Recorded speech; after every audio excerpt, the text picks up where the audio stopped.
I left my job that I've been working at for 7 years due to just lack of being able to make more money. Now, I worked for T-Mobile for 7+ years, and just the politics behind working there is ridiculous. Now, I'm not here to bash the company. I'm not here to talk down on the company or act like I'm just a perfect angel and I didn't have my fair share of whatever the case may be. But the one thing I will say is I was in my own head, in my own opinion, I would consider myself as an asset to them. Okay. Now, what I mean by that is I was a great performer. I started out as a mobile expert. I actually started on the Sprint side, and then when we got bought out by T-Mobile, we merged together, and I became, working for T-Mobile. But I started out as a mobile expert.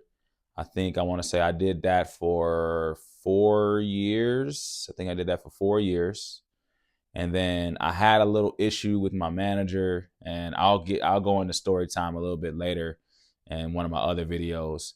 But got in an incident with one of my managers due to them not trying to help me get to move on to a different job within the company. Long story short, I was able to move on to that next level of employment with the company, which was doing marketing for T-Mobile. I became a part of the marketing truck, moving around, just marketing T-Mobile pretty much.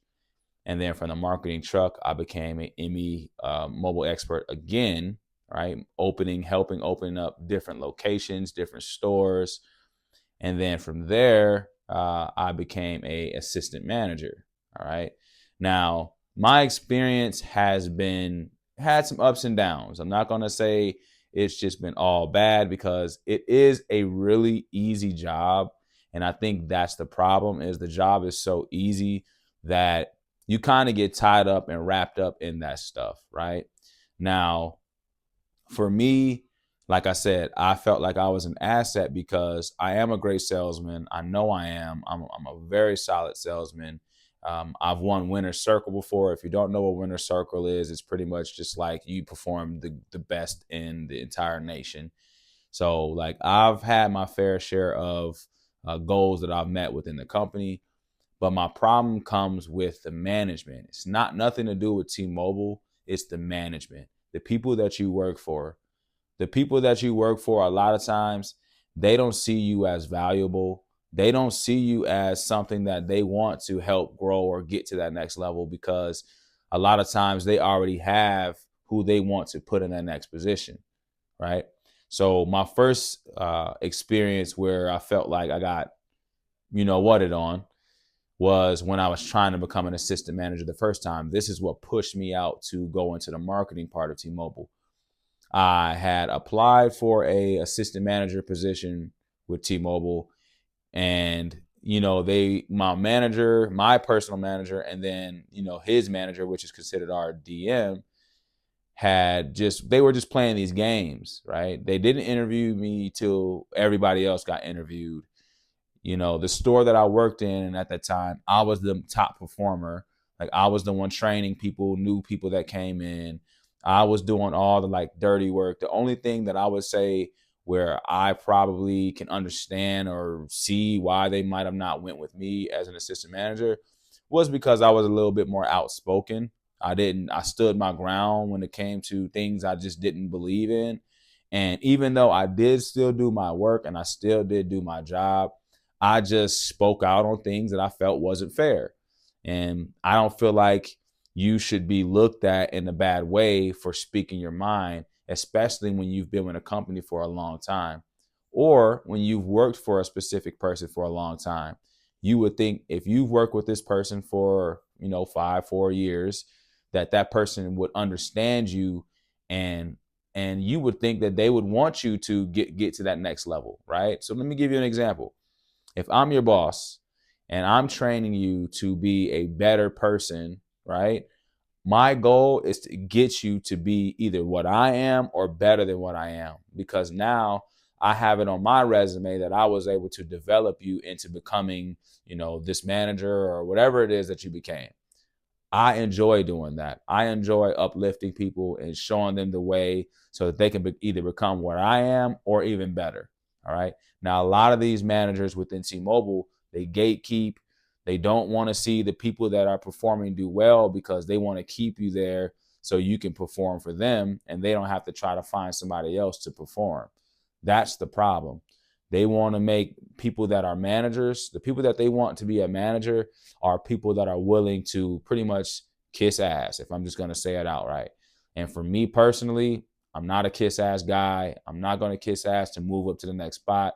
I'm not going to do that at all. And maybe that was my problem, and that's fine.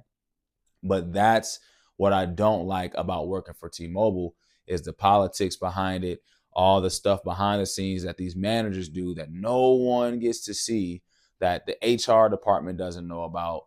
You can't report them because as soon as you report them, you're looked at as the bad guy, the madman, the mad black guy. And it gets annoying, right? And I've been through these situations too many times. And I'm just fed up because there's seriously nothing you can do. There's no one you can talk to besides other people that understand or have seen you go through what you've been through. And that's the part where it's just like, it sucks, man. It sucks. So what I would say to this, and what I would say to people that are working for phone services in general, or just a job in general, if you're at a place where you can't speak your mind professionally and not be judged by your own opinion on things, then maybe it's time to go. Also, if you aren't getting a raise every year that's making you move up, that's moving you up, because this job is hourly and commission based. So on the expert side, you can make a little bit more depending on the amount of sales you get. But once you get to management, you start to kind of slow down on how much money you can actually make. And, to be quite honest, I've made $60,000 a year right now as an assistant manager. And I've been here for 7 years, going on 8 years. In my opinion, that is horrible. There are jobs that will pay you way more than that with your experience in a matter of just applying for a new job, right? Now, I understand where certain people might live. There might not be jobs that pay that well or, whatever the case may be. So I definitely understand. I'm not trying to act like 60,000 isn't a lot or it's just nothing. But I think I'm more valuable than that. I think I see more for myself. I think that I am an entrepreneur personally, and I just don't want to settle for thinking, working for a company for 7 years and 60,000 a year is good enough. Like, that's just not good enough, right? Like, especially when even if you get to the next level, which is a manager, you're at 75, 70, 70,000. Like, that's not really worth it to me, especially if you put in all this time. Now, for the people that get to management a lot shorter, a lot of times they have a manager that believes in them, that saw that they have the work ethic, not just, a kiss ass, but they saw that they have the work ethic and that they've improved in so many other ways.